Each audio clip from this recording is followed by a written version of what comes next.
Hey guys, Coach Lo here. Happy Monday. Coming with you with a new week of programming. So I hope we're ready to get it in, start grinding, and get to it. Today we're looking at two workouts, Workaholic and Sfran. I want to touch on something that comp trainers changed. We no longer have a no equipment version in SugarWOD.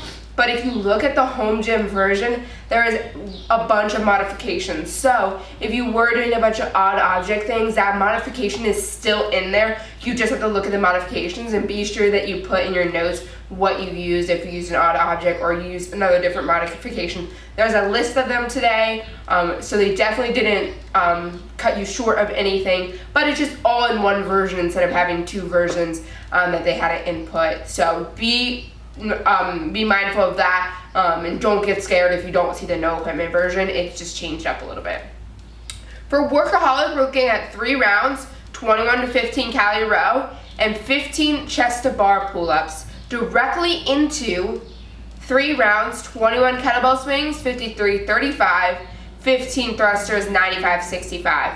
So we have a 2-part workout, but we go straight into it. I'll talk about that more in the tips and tricks, but be mindful that you are going directly into, there's no rest built in once you finish the first 3 rounds. The movement details for today, we're going to focus on 4 movements: the row, the chest to bar pull-ups, the kettlebell swing, and the thrusters, if I can do finger numbers. For the row, we're going to focus on driving with our legs to minimize the strain of the arms. With the chest to bar pull-ups, that's a lot of pulling, and the thrusters, we're going to use some arms too, so we're going to save that in the row and really drive through our legs and use our legs in this row. For the chest to bar pull-up, we're going to initiate the swing with the shoulders alternating between that arched and hollow position that we talk about. We're going to rapidly extend those hips and pull with the arms, pulling the bar pulling to just our chest and making contact with the bar just below the collarbone, so right about here.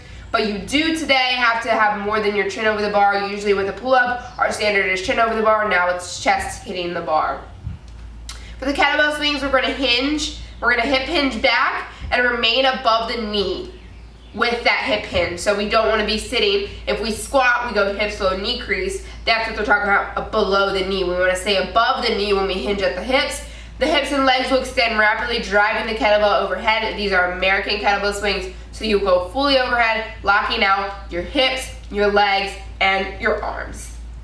For the thruster, the bar is resting in that front rack position as your hips descend below below your knee crease. And hips and legs will then rapidly extend once you hit that hips below knee crease. They'll rapidly extend to then press to full extension, full hip, knee, and arm extension. Some movement substitutions. For the chest to bar pull-ups, you can do chin over the bar pull-ups, so basically just regular pull-ups where your chin gets over the bar, jumping chest to bar pull-ups, or banded pull-ups. For the row, you can do a 300-meter run or a 15 to 12 calorie assault bike. Some tips and tricks. There's no rest between the 3 rounds, like I addressed in the beginning.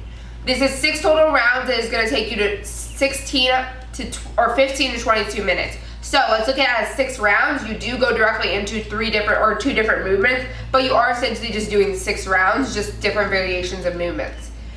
We're going to pick a variation on the chest to bar pull-ups that allows you to complete 15 reps within 3 sets. So however you feel can work best for you.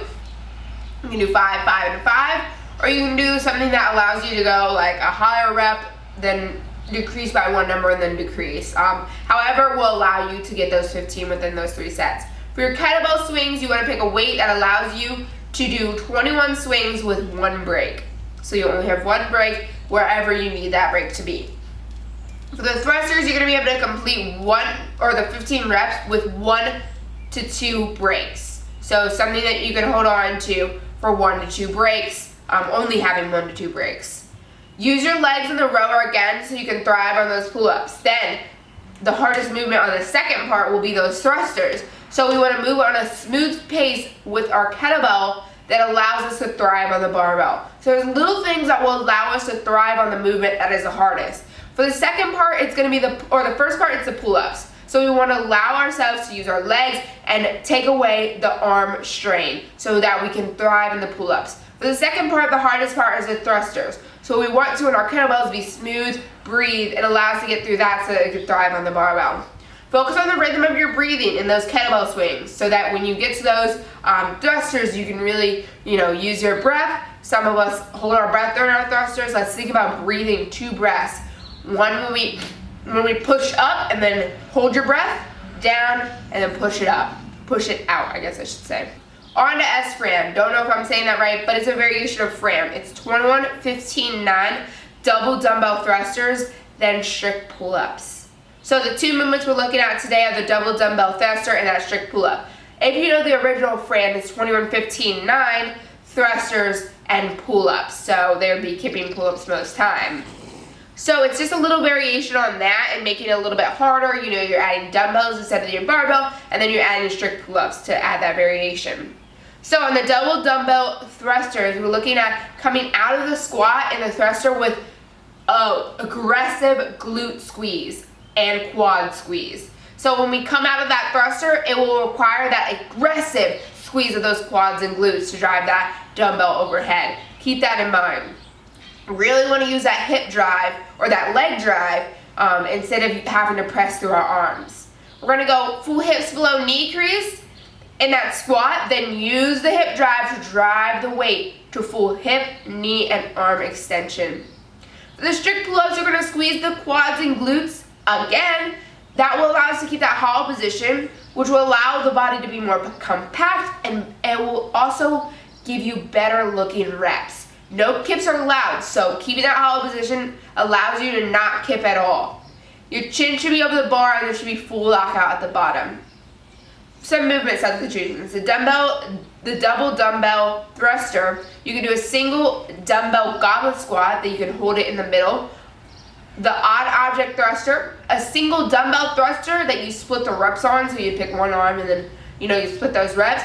Medicine ball squat clean and clean thruster, so basically medicine ball cluster. So you're going to squat clean, go hips below knee crease, and then thrust the weight up.